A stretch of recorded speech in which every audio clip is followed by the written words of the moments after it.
Welcome to the Fremont Opera House. My name is John Reeves. I'm a tour guide and a volunteer for 10 years, tearing out everything that's not original to the structure. And it included a large floor, which is now removed, that we will see in this great room. This building was built in 1888, built in approximately 9 months. And the reason I know that is because in 1887, the original Opera House burned at the end of the year. And so Fremont wanted to have an opera house, so 3 prominent businessmen raised enough money from the Broad Street merchants to buy this piece of property. It was reported to cost at least $40,000 to $60,000, which was a very large sum of money in those days. But at the time it was built, it was the largest opera house built west of the Mississippi. This was the main hallway right here, and you would come up here and you would get your ticket out of this window right here. And then you would either go sit down or you would go into one of the front rooms and relax until the play started. Come on into the great room.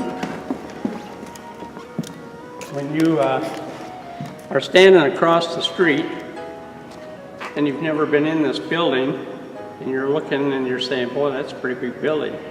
But once you've been in this room, then you go across the street and you say, that's a really big building. The dome originally had a gas chandelier. Later on, electricity was brought in and there was a ring of lights put around the dome up there. Now, way at the back there, on that back wall, you'll see a skinny little door, which used to go all the way down to the stage, and they would bring in their scenery from outside through that slot. The platforms higher up, those were called flies. That's where the stage hands stood and ran ropes and pulleys that raised and lowered the scenery. The stage is pretty much original, especially the flooring. Now, when this was an opera house, over in the far corners, which you can't see very easily, there were some trapdoors. And actors and actresses could go down those trapdoors underneath the stage to a secret room where they would change their costumes. On the front wall there, on the curved wall, there used to be a balcony all the way across, and it came out approximately 20 feet. With side boxes you can still see on the walls where the balconies were stepped down. There would have been probably 2 rows of seats on either side. During the 24 remodel, that was all tore off. 1 complete stairwell was tore out, and then a 3rd floor was added to make better use of this giant room. If you'll notice on the walls, there are grooves or notches cut in the wall, and that was done when they put the 3rd floor in.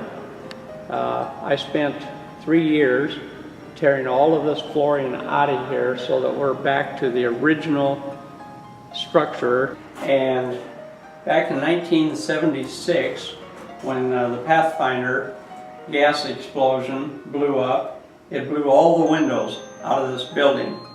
And if you look very carefully at this wall here, you'll see a lot of scarred marks on there, and that's from the glass shards. And some of those glass shards stuck into this wall over here.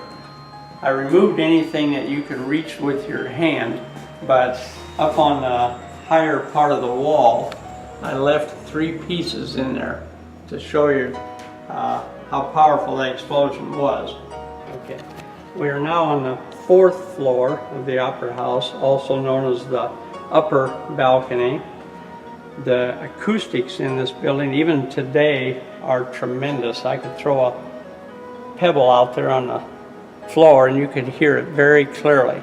If you wanted to sit up here in the upper balcony, these seats cost 10 cents. There were no chairs up here. You sat on these ledges, just like stadium seating at a football game. In 2008, the board of the Fremont Opera House restructured and began raising funds with the intent of preservation. By 2011, $1.4 million was being invested in the property by renovating the main floor and shoring up the aging infrastructure. The board has stayed true to the history and mission of this grand old lady and looks to the day when the upper floors can bring new life back to our rich artistic tradition.